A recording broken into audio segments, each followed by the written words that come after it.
Hello प्यारे बच्चों, आज हम करेंगे पाठ 10 अव्यय। बच्चों, भाषा में कुछ ऐसे शब्द होते हैं जिन पर लिंग वचन कारक का कोई प्रभाव नहीं पड़ता, अर्थात उनके रूप में कोई परिवर्तन नहीं होता। ऐसे शब्दों को अव्यय कहते हैं। अतः जिन शब्दों के रूप में लिंग वचन और कारक आदि के कारण कोई परिवर्तन नहीं होता, उन्हें अव्यय या अविकारी शब्द कहते हैं, जैसे यहाँ, वहाँ और लेकिन आदि। अव्यय के भेद। अव्यय या अविकारी शब्द 4 प्रकार के होते हैं: क्रिया विशेषण, संबंध बोधक, समुच्चय बोधक, विस्मयादि बोधक। पहला भेद है क्रिया विशेषण, उसके बारे में पढ़ते हैं। सूर्य शाम को अस्त होता है, बंदर पेड़ पर बैठा है, वकुल धीरे धीरे चल रहा है, रमन ने कम खाना खाया। यहाँ दिए गए वाक्यों में पर, शाम, धीरे धीरे और कम शब्द किसी न किसी रूप में क्रिया की विषय में बता रहे हैं। पर शब्द बंदर के बैठने का स्थान बता रहा है, तो शाम शब्द सूरज के अस्त होने का काल यानी कि समय बता रहा है। इसी प्रकार धीरे धीरे शब्द वकुल के चलने का ढंग रीति बता रहा है, तो कम शब्द कार्य की मात्रा परिमाण बता रहा है।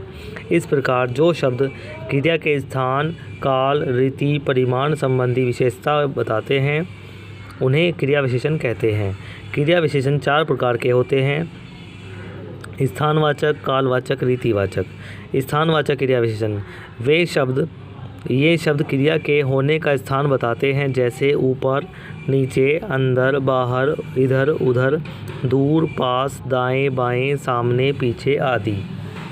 बच्चे बाहर खेल रहे हैं, यात्री पेड़ के नीचे सोया है। स्थानवाचक क्रिया विशेषण जानने के लिए कहाँ, किधर जैसे प्रश्नवाचक शब्दों का प्रयोग किया जाता है।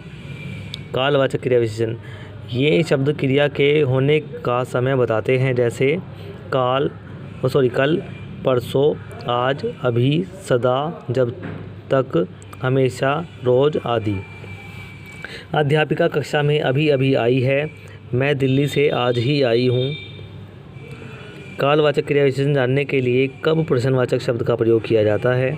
रीतिवाचक क्रिया विशेषण ये शब्द क्रिया के होने का ढंग व रीति बताते हैं, अर्थात क्रिया कैसे की जा रही है या कैसे हो रही है आदि से संबंधित जानकारी देते हैं, जैसे धीरे धीरे, तेज, शांतिपूर्वक, ध्यान से, रोते रोते, दौड़कर, अच्छा, अचानक आदि, जल्दी आदि। घोड़ा तेज दौड़ रहा है, बच्चे ध्यानपूर्वक सुन रहे हैं। रीतिवाचक क्रिया विशेषण जानने के लिए कैसे प्रश्नवाचक शब्द का प्रयोग किया जाता है। परिमाणवाचक क्रिया विशेषण ये शब्द क्रिया की मात्रा या नाप तोल के संबंध में बताते हैं, अर्थात क्रिया कितनी हुई से संबंधित जानकारी देते हैं, जैसे थोड़ी, आधा, ज़्यादा, कम, काफ़ी, लगभग, खूब, बहुत, अधिक, बिल्कुल, इतना, उतना आदि। गिलास में जूस आधा भरा है, ज़्यादा बोलना अच्छा नहीं होता। परिमाणवाचक क्रिया विशेषण जानने के लिए कितना प्रश्नवाचक शब्द का प्रयोग किया जाता है। अब है विस्मयादि बोधक। छी, कितनी गंदगी है, ओह पेट में बहुत दर्द हो रहा है, अरे तुम भी आ गए, वाह क्या छक्का मारा है। इन वाक्यों में छी और अरे वाह शब्द घृणा, दर्द, आश्चर्य और खुशी के भाव को प्रकट कर रहे हैं। विस्मयादि बोधक शब्द हैं। इनके साथ विस्मयादि बोधक चिन्ह का प्रयोग हुआ है। ये होता है इस विस्मयादि बोधक चिन्ह, इसमें पूर्ण विराम के नीचे बिंदी लगी होती है। इस प्रकार जो शब्द विस्मय, घृणा, हर्ष, शोक, प्रशंसा, भय, क्रोध, दुख आदि मन के भावों को प्रकट करते हैं, वे विस्मयादि बोधक कहलाते हैं। कुछ अन्य विस्मयादि बोधक शब्द बाप रे, हाय, अजी, उफ, हे राम, आह, शाबाश, काश, हे भगवान, सावधान, खबरदार आदि। आइए कुछ उदाहरण देखें। बाप रे, इतना लंबा सांप, हे भगवान तुमने यह क्या किया, काश मैं कक्षा में प्रथम आ पाता, सावधान, सब अपने अपने घरों में छिप जाओ, तेंदुआ आ गया है, शाबाश तुम आज बहुत अच्छा खेले। इसके बाद है अगला मुख्य बिंदु योजक। रानी और रमा ने नृत्य किया, दीपक या रमेश बाजा बजाएगा, रूपा को दंड नहीं बल्कि पुरस्कार मिलना चाहिए, महक ने कहा था, इसलिए दिवाकर पुस्तक ले आया। यहाँ पे देखिए दो शब्दों को या वाक्यों को जोड़ा जा रहा है। इन वाक्यों में आए शब्द और या बल्कि, इसलिए पर ध्यान दीजिए। ये या तो दो शब्दों को जोड़ रहे हैं या दो वाक्यों को जोड़ रहे हैं। इन शब्दों को योजक या समुच्चय बोधक कहते हैं। दो शब्दों, वाक्यों के अंशों और वाक्यों को जोड़ने वाले शब्द योजक कहलाते हैं। नीचे कुछ योजक शब्दों पर ध्यान दीजिए। ये शब्द किस प्रकार वाक्यों को जोड़ रहे हैं। कल परीक्षा है इसलिए फैजल पढ़ रहा है। सिमरन खाना बना रही है क्योंकि उसकी माताजी बीमार हैं। आप ठंडा पिएंगे या चाय। तुम चाहे केक खा लो चाहे आइसक्रीम। राजू जल्दी आ गया ताकि अपना गृह कार्य पूरा कर सके। तो इसमें जो ये रंगीन शब्द हैं ये कैसे हैं, योजक हैं। इसके बाद है संबंध बोधक। अमिता के पास अच्छी पुस्तकें हैं। अमित और प्रियंका आमने सामने बैठी हैं। संसद भवन के ऊपर तिरंगा लहरा रहा है। रूसबा के लिए नफीस किताबें लाया।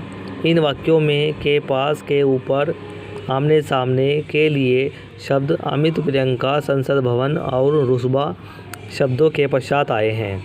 अमिता, प्रियंका, रूसबा, संसद भवन शब्द संज्ञा हैं।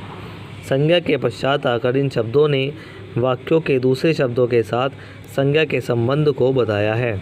ये सभी शब्द संज्ञा बोधक, संबंध बोधक हैं।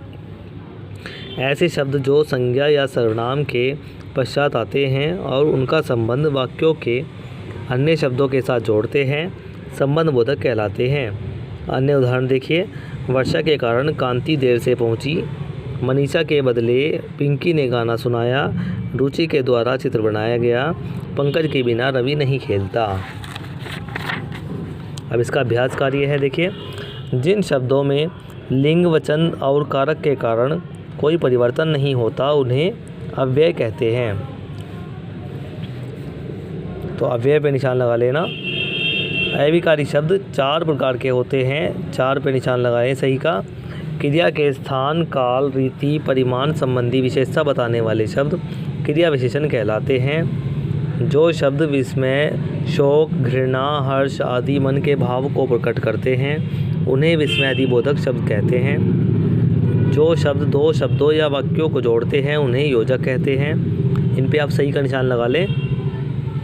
इसके बाद कहा है 5 विस्मयादि बोधक शब्द लिखकर उन्हें अपने वाक्यों में प्रयोग कीजिए। हमने 5 शब्द लिखे हैं। बाप रे, हे भगवान, काश, सावधान, शाबाश। बाप रे के में लिखा हमने बाप रे कितना बड़ा सांप।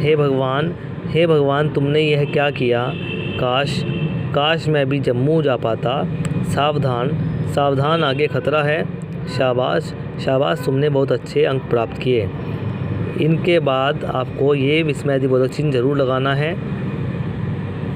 इसमें देखिए, मैं हमेशा सोकर उठता हूँ। चीता सबसे तेज़ दौड़ता है। बस में आग लगने पर सब नीचे उतर गए। मानसी ने धीरे धीरे पाठ को सुना। यात्री पेड़ के नीचे सो गया। इसके बाद समुच्चय बोधक शब्द छांट कर लिखने हैं। मैं और पिताजी साथ आएंगे। इसमें समुच्चय बोधक क्या है, और। सभी जानते हैं कि चोरी उसी ने की है। तो इसमें जो ये वाला की है ये समुच्चय बोधक है। मेहनत करो नहीं तो पास नहीं हो पाओगे। तो इसमें नहीं तो शब्द क्या है, समुच्चय बोधक। उसने लाख मना किया परंतु वो नहीं माना। परंतु शब्द समुच्चय बोधक है।